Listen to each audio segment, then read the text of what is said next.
Isang kakaibang kwento sa tulong ng siyensya, teknolohiya at inobasyon ang ibabahagi namin sa inyo ngayong araw dito sa Olongapo City ng John Graphic Image and Advertising sa pagtutulungan ng City Government ng Olongapo at ng Department of Science and Technology dito sa gitnang Luzon.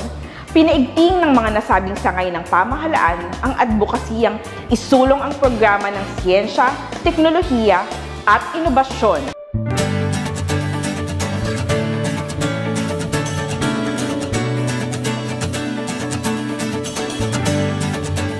Para sa mga kaagham naming nagnanais ma-upgrade ang kanilang serbisyo, tutok lamang sa episode na ito at ihahain namin sa inyo ang mga kaalaman at pamamaraang maaari rin niyong pakinabangan. Hatid namin ang mga pamamaraang subok na pakikinabangan sa tulong ng siyensya, teknolohiya at inobasyon. Kaya naman, huwag bibitiw dito sa programang handa na maghatid ng iba't ibang kwento tungkol sa programa at serbisyo ng Department of Science and Technology dito sa gitnang Luzon. Ako po ang inyong lingkod, Didit Montivirgen ng DOST Zambales. Sa ngalan po ng aming Regional Director, Dr. Julio Cesar B. Sicat, ako po si Leigh Sicat, at ito ang Probinsensya!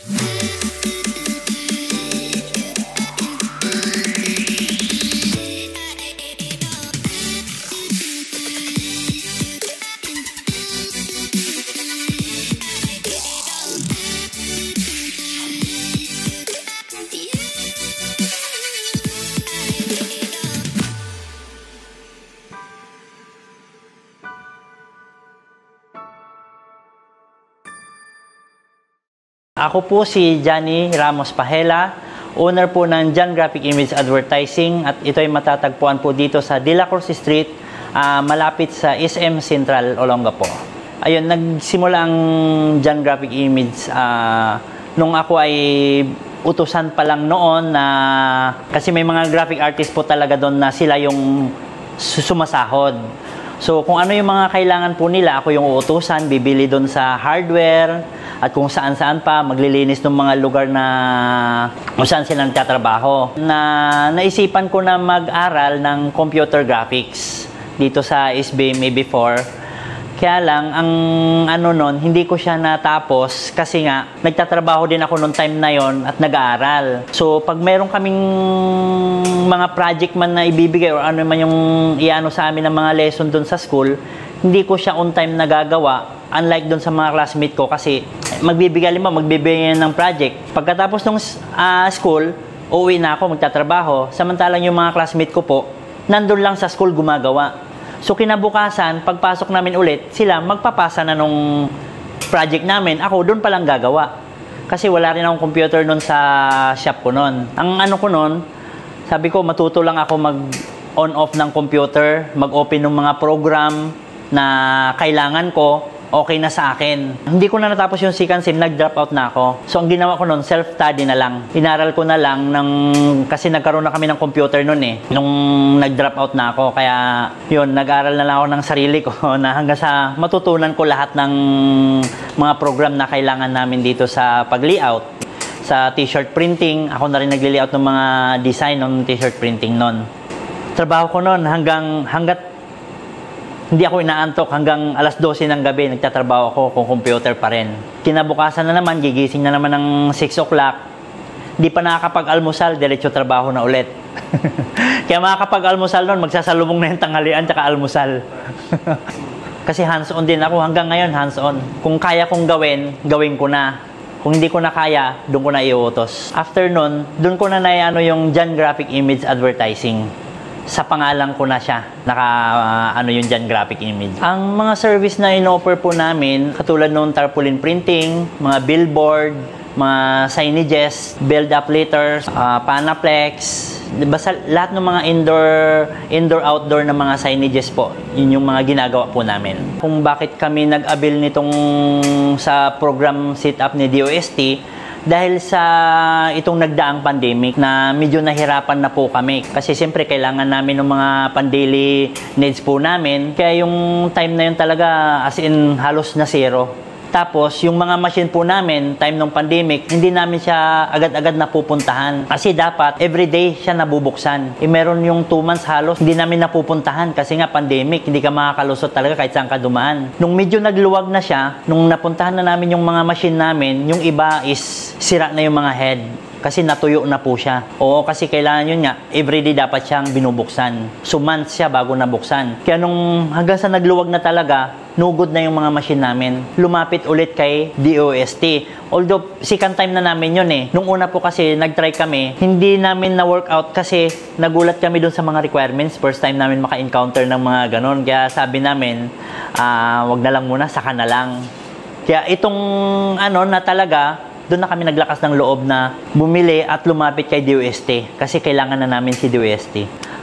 Only to find out na ang dali lang naman palang mag-apply sa DOST na very accommodating naman yung mga taga-DOST, hindi kami pinabayaan hanggang sa na-approve kami, hanggang sa dumating yung machine na to. Ito pa lang yung na-avail namin na machine na tarpaulin printer kay DOST.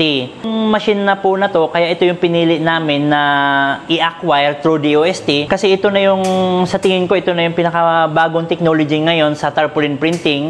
Mabilis na po siya, malaki. Kaya na naming ibigay yung volume of demand na kailangan ng mga customer. In a minutes lang, mabibigay na namin sa kanila, hihintayin nila, kahit medyo malaki man siya, hindi na nadidelay. Lalo na doon sa malalaking company na customer namin na nabibigay na namin ng on time sa ngayon na dumating itong machine na to. Kaya malaki ang naitulong nito. Sa machine na to, kung i-compare po siya doon sa lumang machine po namin, halimbawa yung 8 feet by 16 feet, doon sa luma is 1.5 hour. Dito, 11 minutes na lang po siya. So, hindi na namin kailangan na mag-overtime pa ng hanggang anong oras ng gabi. Dito pa lang, minsan 3 or 4 pa lang ng hapon, tapos na lahat ang printing namin.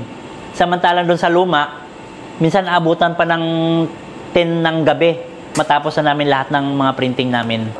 Napakalaking tulong para po sa amin ang binigay nila na opportunity na to na nang dahil sa kanila nakakuha ako ng bagong machine ko. Napabilis yung mga trabaho po namin, yung mga demand na kailangan ng mga customer namin, nabibigay na namin ng on time through DOST Zambales. Sa mga gusto pong mag-avail na madali lang pong mag-avail nito, nung unang approach namin sa DOST, medyo nahirapan kami. Kasi nga, nung pagbigay sa amin ng mga requirements po, sobrang dami. Ang dami. First time namin maka-encounter kasi ng mga ganun na mga requirements, di namin alam saan kukunin yung mga requirements na yun. At nahihiya din kaming magtanong noon sa DOST. Pero itong huli, second attempt po namin, naglakas loob na kami na magtanong. Yung pala, mali yung iniisip namin noon na baka mapahiya lang kami kay DOST, yung pala, very accommodating sila, tutulungan kanila hanggang sa dulo na makuha mo yung gusto mong mga i-avail na mga machine through DOST Zambales. Huwag na po kayong magdalawang isip na lumapit sa DOST kung kayo ay nangangailangan man ng mga machine para sa mga negosyo ninyo. Mahalaking tulong po ang maibibigay ng DOST.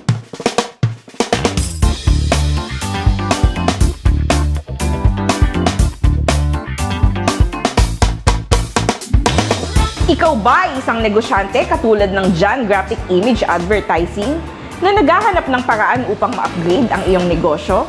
Nais mo bang magkaroon ng mga makabagong kagamitan na walang interes at collateral? Tara! Usap setup tayo! Tunay ngang isang kwento ng inspirasyon ang kwento ng John Graphic Image and Advertising. Tunay na inakap ang siyensya, teknolohiya at inobasyon upang mapalago ang kanilang negosyo. Saludo po ang DOST sa inyo. Isa na namang kwento ng tagumpay ang naihatid namin sa inyo mga kaagham. Ito ay isang kwento ng inspirasyon para sa ating mga MSMEs na may balak i-upgrade ang kanilang negosyo. Kaya huwag mahihiyang lumapit sa pinakamalapit na DOST Provincial Science and Technology Offices sa inyong lugar. Maraming salamat sa walang sawang pagsuporta sa ating programa na handang magbigay ng kwento ng pag-unlad sa tulong ng siyensya, teknolohiya at inobasyon. Maraming salamat sa walang sawang pagsuporta sa ating programa na handang magbigay ng kwento ng pag-unlad sa tulong ng siyensya, teknolohiya at inobasyon. Huwag ring kalimutang i-share, i-follow ang aming Facebook page ng DOST Central Luzon at ang aming official YouTube account, DOST Central Luzon, upang lagi kayong updated sa programa ng aming ahensya. Ako po ang inyong lingkod, Didit Montevergen ng DOST Zambales. Sa ngalan po ng aming Regional Director, Dr. Julio Cesar B. Sicat, ako pong muli si Lade Sicat, At ito ang Probinsiyensya.